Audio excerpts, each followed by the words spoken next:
రేపటి పని ఈరోజు చేయాలి, ఈరోజు పని ఇప్పుడే చేయకపోతే ఏమవుతుందో ఈ కథ ద్వారా మనం తెలుసుకుందాము. ఒక రామాపురంలో సోమయ్య సోమమ్మ ఇద్దరు దంపతులు ఉంటారు. వాళ్ళకి ఒక కుమార్తె ఉంటుంది. ఆ అమ్మాయి పేరు లక్ష్మి. పొలం ఉంటుంది, మంచిగా పని చేసుకుంటాడు.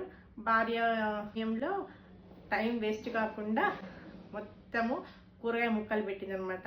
అంటే వంకాయ, దొండకాయ, బెండకాయ, టమాటా, బీన్స్ ఇలాంటివన్నీ కూడా మొక్కలు పెట్టి ఇంటికి ఒక్క కూడా కొనుక్కోకుండా ఇంట్లోనే పండిస్తుంటుంది. ఇలాగా రోజు గడుస్తుంది. ఒకరోజు సోమమ్మ తోటలో పనిచేస్తుంది, నీళ్ళు పడుతుంది. అప్పుడు వాళ్ళ లక్ష్మి అటు వచ్చింది.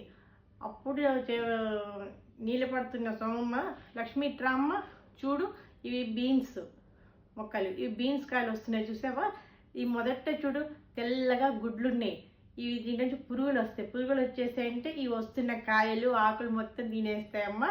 ఇలాగ అన్ని మొక్కలకి ఇది స్ప్రెడ్ అయిపోతుంది. అందుకని ఇవి తీసేస్తే మన మొక్కలన్నీ బాగుంటాయి.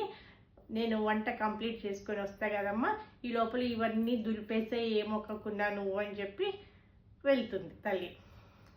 ఈమె అనుకుంటుంది లక్ష్మి, ఈ పెద్దవాళ్ళు ఎప్పుడు పిల్లలు కనిపిస్తే చాలు ఈ పని అని చెప్పేసి వెళ్ళిపోతారు అని చెప్పి ఎవరు చేస్తారని చెప్పి వెళ్ళిపోతుంది. తెల్లవారేటప్పటికి సోమమ్మకి బాగా జ్వరం వస్తుంది.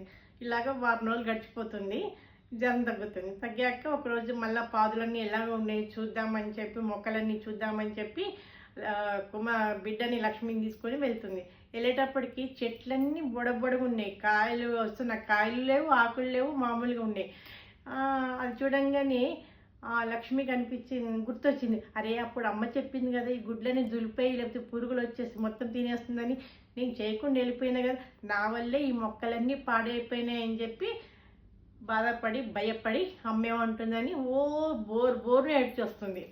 వస్తే తల్లి అంటుంది, సోమమ్మ ఎందుకు ఏడుస్తున్నావు అమ్మ, నేనేం అనలే కదా, చూసావా నువ్వు దులపకపోవడం వల్ల ఇంత నష్టం జరిగింది, అన్నిటికీ స్ప్రెడ్ అయినాయి గుడ్లు, పురుగులు వచ్చేసి మొత్తం ఇట్లా తినేసినాయి.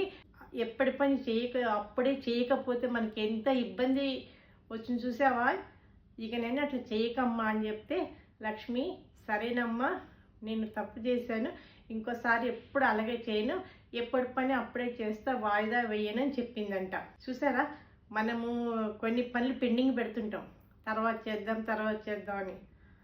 అని వాయిదా లేకుండా చేసేయాలి పనులు.